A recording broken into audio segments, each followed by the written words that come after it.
A realização desse conteúdo é graças aos nossos parceiros Dividimall. Utilizando o código DG20 no site, você tem desconto de 20% na compra de qualquer software, incluindo o Windows 10 Professional original, por um preço inacreditável. Além de ativação rápida, você tem várias formas de pagamento, inclusive Bitcoin. Bem-vindos ao Detonando Geek, o único canal de games do planeta Terra que faz intros com Tchaikovsky. Esse é o Vlog Tech, o nosso conteúdo mais opinião. Você já viu na thumb, no título, que a gente vai falar sobre as possibilidades de futuro do Xbox Series S. Inegável que é um console de grande aceitação. É claro, é óbvio, é lógico, pelo valor agregado do seu custo baixo. O console, mesmo não tendo uma grande potência computacional como os seus irmãos mais velhos, Series X e até o PlayStation 5, consegue apresentar uma estabilidade muito aceitável nos padrões de games atuais. De vez em quando ele dá uma pedalada, mas de vez em quando ele brilha, por exemplo com Forza e até mesmo Far Cry 6. O console atingia 1440p até desde o seu lançamento, mas no fato ele está atingindo mais 1080. E como eu disse, dentro do custo que é aplicado dentro do equipamento computacional, ele é extremamente valoroso no que ele oferta. Também, eu já cansei de repetir aqui, nada no planeta Terra para jogar games atuais tem o custo do Xbox Series S. No entanto, trabalhar com infraestrutura computacional no limite quer dizer que a gente tem uma defasagem mais rápido. Isso é um padrão de todo equipamento de entrada do planeta Terra, em qual for a área, desde veículos até televisores, incluindo consoles, GPUs e os demais. Quanto menor infraestrutura computacional, mais rápido a defasagem pode se tornar. E o quanto isso oferta no futuro? Da hora, né? Essa discussão. Deixa o like, se inscreve no canal, compartilha essa informação e é claro, é óbvio, é lógico, não trate esse conteúdo como uma decisão de compra. Para isso a gente tem uma série compra ou não compra do Series X, S e PlayStation 5 para você dar uma olhada. Eu vou deixar a playlist aqui. Aqui é uma situação hipotética onde nós trabalhamos com a experiência que temos da nova geração, inclusive com testes, POCs, implementações na Unreal Engine 5 que o Detonando Geek tem feito desde o Early Access. Além disso, nós estamos muito antenados no que os desenvolvedores estão fazendo, graças aos nossos esforços de pesquisa, dentro dos fóruns de desenvolvedores, vídeos e toda a coletânea que a gente traz aqui para você. Isso mesmo, a gente não tira as ideias da nossa cabeça, a gente faz muita pesquisa e trabalho. E todo esse trabalho é extremamente caro e também leva muito tempo. Então, se você quiser também apoiar a gente através do Padrim no nosso projeto aí de crossfund do canal, sinta-se à vontade. Lá tem metas estabelecidas, inclusive nossa ferramenta de análise única no planeta Terra, a AIDA, quer ser disponibilizada para o público através da web e depende muito de vocês. Vai lá e dá essa moral. Se quiser também pode mandar um Pix ou até se tornar membro, você já está ajudando pra caramba. O valeu também faz muita diferença. Bora então, de fato e ao fato, a gente não tá 100% na nova geração no se tratando de consoles, as novas experiências, as novas tecnologias. Isso a gente sabe muito bem, quem acompanha nosso canal sabe muito bem. O tanto de tecnologia que nós trouxemos aqui, o número provavelmente é superior ao número de games que tem sido lançado de 2020 pra cá. Mas tudo isso tende a mudar a partir de 2023. Muita expectativa nesse ano, desde crise de componentes que deve diminuir e maior capacidade desses consoles no mercado, até mesmo com os desenvolvedores já conseguindo trabalhar, já fazendo a migração das suas engines gráficas proprietárias e até mesmo aderindo a engines que estão evoluindo muito, como é o caso da Unreal Engine 5 e até a Unity, que a gente trouxe aqui várias tecnologias graças à sua fusão com a Ziva Dynamics e a Veta Digital, duas empresas muito motherfucker no sentido, é claro, é óbvio, é lógico, de tecnologia gráfica. 2023 é um ano que realmente deve começar a colocar o prego no caixão definitivo do CrossGen e deve se focar bastante na nova geração. Isso claramente também vai fazer com que novas pessoas comprem esses equipamentos, inclusive, é claro, é óbvio, é lógico, o Series S. Dentro dos meados de 2023 e 2024, dado essa migração e as coisas que vão ser lançadas, o console ainda deve se comportar em grande maioria muito bem. Deve continuar atingindo aí em modos performance os 60 quadros por segundo e a questão de resolução deve se manter de 1080 com variações para baixo, exatamente. Mas é claro, é óbvio, é lógico, graças à tecnologia disponibilizada pela AMD Fidelity FX Super Resolution 2.0, isso não deve ser um agravante ao ponto de uma percepção tão notada quando chegar a níveis mais baixos de resolução. Coisas ruins podem acontecer também durante essa época, 23 e 24, que seria o que?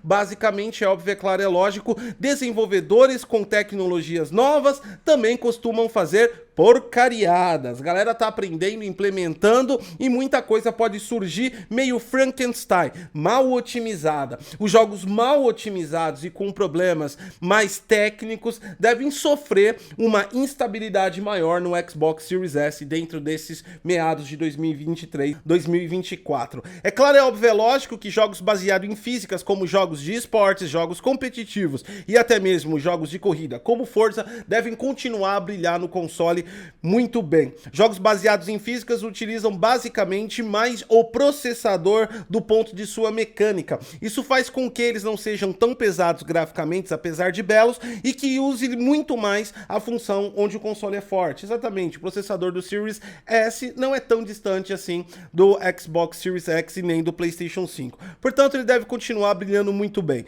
Mas, como eu disse, 2023, 2024, a gente deve ter aí alguns Frankensteins rodando aí, causando talvez uma irritabilidade no player do Series S e até mesmo alguns que devem apresentar problemas mais graves. Mas também, por outro ponto, a gente tem novas tecnologias que podem ainda impulsionar um pouquinho mais o console. A própria Microsoft liberou um pouquinho mais da GDDR do console para os desenvolvedores e uma aposta muito boa para esse console é Direct Storage, a tecnologia que faz com que o SSD do Xbox Series S também se transforme em um aporte, em um ativo de transmissão de I/O direto para a sua GPU, através da memória GDDR, usando aí o processador, o núcleo dele, como transmissão de I/O. Nenhum jogo até agora utilizou essa tecnologia, o jogo que vai utilizar, infelizmente não vai para o console, o primeiro seria aí Forspoken, que chega em janeiro. Mas isso deve ser atribuído cada vez mais e isso deve também aumentar. Então, até mesmo quando der uma pisada na bola, quando o gráfico exigir demais, ainda pode ter um suporte a mais, um plus, através de Direct Storage. Agora, a partir de 2025, a coisa começa a ficar um pouquinho mais séria. E mais séria talvez por conta das implementações gráficas a qual a indústria deve seguir. É importante levar em consideração também que PC está migrando para DDR5 já e PCI Express 5.0.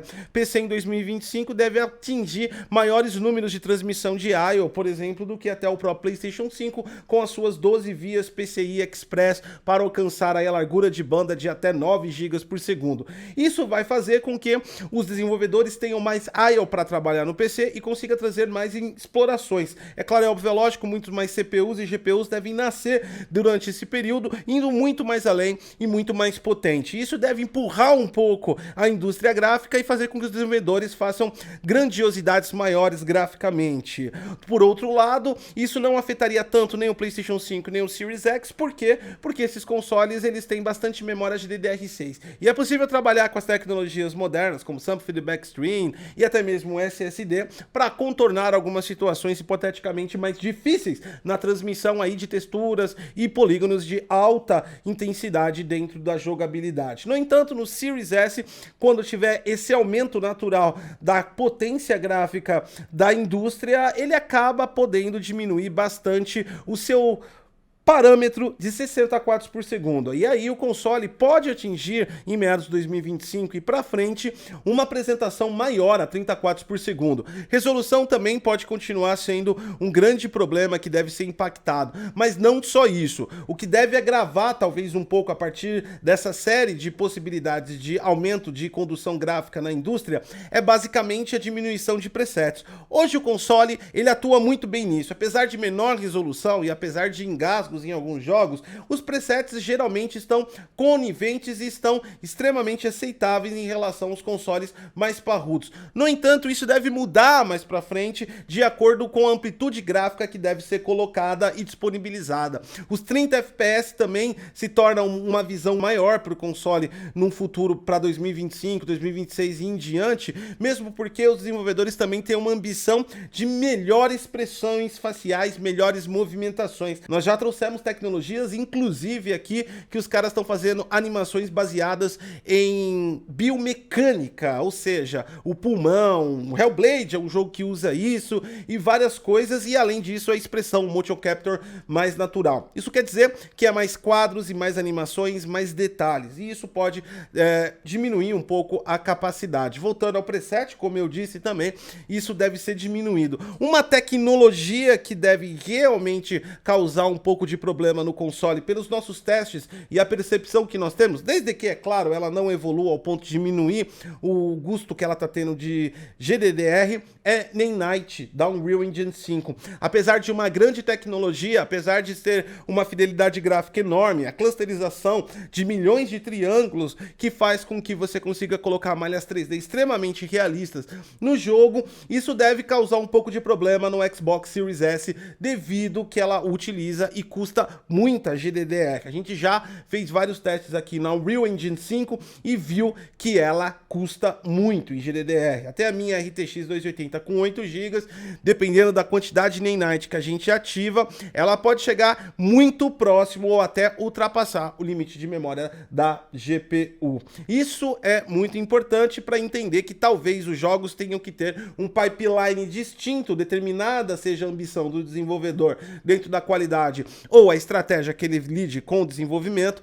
para o Xbox Series S, que deve voltar aí ao trabalho um pouco mais manual e até mesmo trazer tecnologias mais antigas como Texture Stream para diminuir a resolução bastante quando você verifica. É claro, é óbvio, é lógico, e tecnologias como, eu já falei, o Fidelity FX Super Resolution e até mesmo Sample Feedback Stream são tecnologias muito boas. No entanto, é importante entender também que existe um déficit da Microsoft em relação a isso. E isso não é avisado. Apesar que a empresa está fazendo muita coisa boa no sentido do consumidor, do Game Pass, o custo mesmo do console é excelente, uma coisa que não é informado para a mídia, e provavelmente porque eles nem saibam do que estão falando quando se lerem algum tipo disso, é críticas às vezes de desenvolvedores em relação à falta de aporte e suporte que as próprias tecnologias da Microsoft têm. Uma coisa que pode erradicar tudo que eu falei dos impactos negativos do console seria DirectML, Direct Machine Learning. Inclusive eu já fiz vídeo aqui no canal e já testei essa funcionalidade. Ela funciona muito bem. Ela não é igual e muito longe do DLSS, mas é algo muito parecido no sentido de upscaling por inteligência artificial. Um problema aqui é que a Microsoft utiliza a funcionalidade para rodar, mas não dá substancialmente o produto pronto para o desenvolvedor, o que acarretaria do desenvolvedor ter que criar o seu próprio modelo de upscaling para colocar no jogo. Isso custa caro e também leva tempo. Então a Microsoft não está dando um apoio muito legal para o desenvolvedor no sentido até mesmo de explorar suas próprias tecnologias. Vide de verdade o que eu estou falando, nenhum jogo ainda tem Direct Storage, um produto da Microsoft de tecnologia que pode auxiliar muito, não só o Series S como o Series X. Eu, como desenvolvedor de sistemas e desenvolvedor de muitos produtos baseados em tecnologias Microsoft, sei muito bem o que é isso. Ela cria soluções muito boas, mas às vezes ela simplesmente solta lá com uma documentação bizarra e a galera tem que se virar. O problema é que tempo é dinheiro e muita gente não vai perder nem tempo nem dinheiro com isso. Então, se a Microsoft viabilizar suas tecnologias e evangelizar melhor dentro dos grupos de desenvolvedores, isso deve se tornar menos abrasivo para o console, que sim, como todo equipamento, deve sofrer com o tempo, deve diminuir a sua qualidade durante a evolução de toda uma geração, no entanto, deve sofrer menos se a Microsoft conduzir melhor o desenvolvimento de games. É claro, é óbvio, é lógico que para todo mal ainda existe um bem. Qualquer hipótese que o jogo possa ter uma falha mais considerável no console, ainda existe a alternativa de usar aí o Xbox Game Cloud, que vai continuar funcionando e em alguns jogos, como nós já mostramos, como Guardiões da Galáxia, acaba tendo uma superioridade até mesmo sobre o Series S.